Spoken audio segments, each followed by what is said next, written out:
Assalamualaikum and hi. My name is Nur Farah Izzati binti Abdullah and my matric number is 188632. I'm a student from UPM and doing internship in Department of Environment Negeri Sembilan. Today I will present my mini project that titled The Chronology of Never Released Industry Sendian Berhad in Complying with EQA 1974. For the introduction, pollution happened due to rapid economic development, especially in industrial sector, and become one of the major environmental problems. AQIER, or the long form Environmental Quality Industrial Effluent Regulation 2009, is being made for treated, labeling effluent discharge and mixed effluent as stated in Sewage and Industrial Effluent Regulation 2009.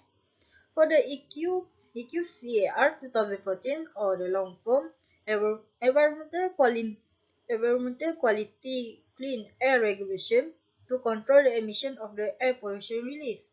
And for lastly, the EQSWR 2005, or the long form is Environmental Quality Schedule Waste Regulation, is for treated, labeling the schedule waste.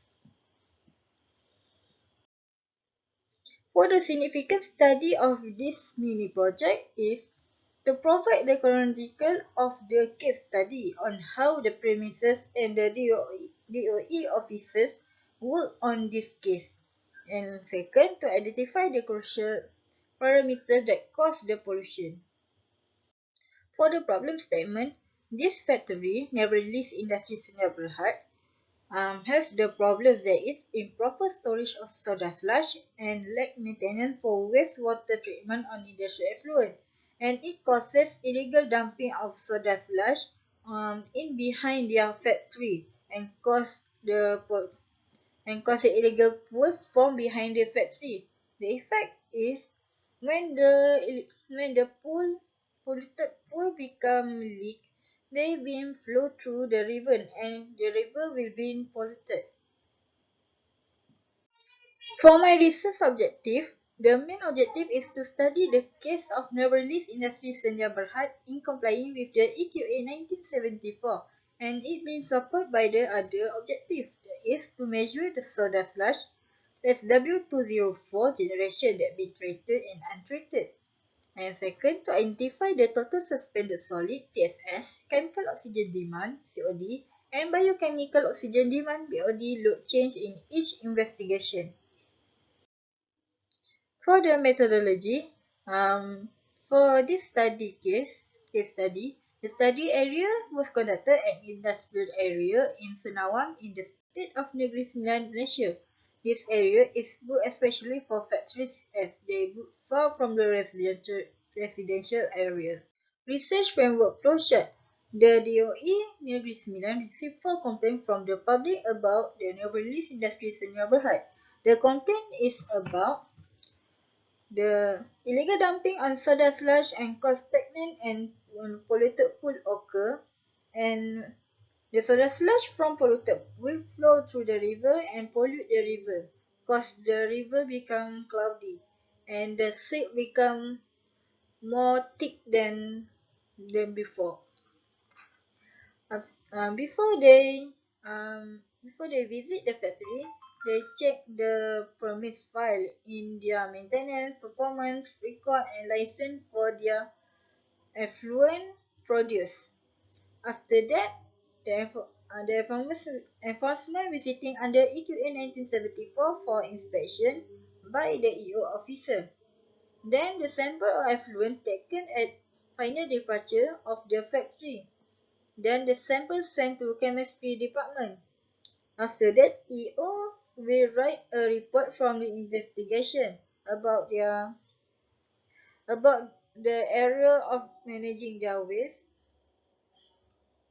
and about the inspection that they do to the factory. After that, for a few weeks, they will receive the chemistry report from effluent sample analysis. Then the sample will be compared to standard A from EQIER 2009. Before the case were brought to record, the DOE Negeri Sembilan need to prepare minute search and send it to the HQ at Putrajaya. After permission being granted from the Mestek, the investigation paper were prepared, and the Deputy Public Prosecutor was hired for the case, and finally, all the previous records were analysed by students as case study.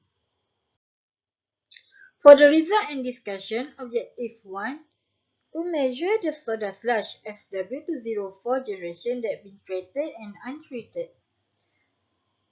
Um, for in July 2019, the soda slush only been stored in IBC tank. On 8 July has the highest storage of soda slush in IBC tank.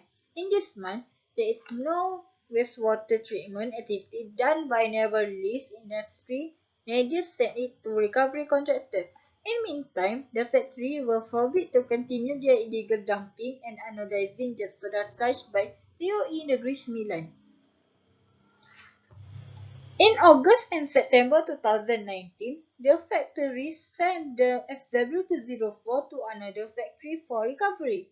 In August 2019, the NH Waste Management collected 835 units of open top drum and 306 units of IBC tank.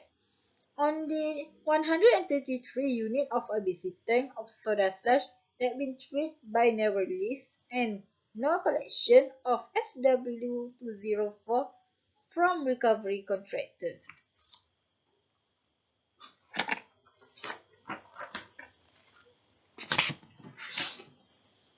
On September 2019, the amount of SW204 is increased about 2 times than previous month at 1,822 units of top drum.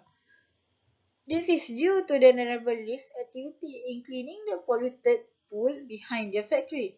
Only 108 units of open top drum of soda slush were collected by recovery contractor for treat. Objective 2 is to identify the total suspended solid TSS, chemical oxygen demand COD, and biochemical oxygen demand BOD load change in each investigation. For the TSS load, the TSS reading is mirrored in managing the effluent treated from the wastewater treatment. On the 1st July, the quantity of TSS at polluted pool is higher than final departure at 54 mg per liter. This is because the collected soda slush in the pool becomes slurred due to illegal dumping. On the 10th July, both on final departure and polluted pool exceed the standard A limit on 67 and 65 mg per liter. A month later, the TSS reading became lower and maintained at 2.5 mg per liter on final departure. There is no reading on polluted pool as the factory do the cleaning as soda slush being sought to be treated by the recovery contractor. Next, for the BOD load. BOD, if the BOD reading exceed amount from the standard, it will cause the low survival in aquatic organism. On the first day of investigation, final departure readings of BOD is higher than in polluted pool, and it exceeds the standard A limit at 62 mg per liter. Like TSS, there is no reading on polluted pool from 17 August as cleaning in process.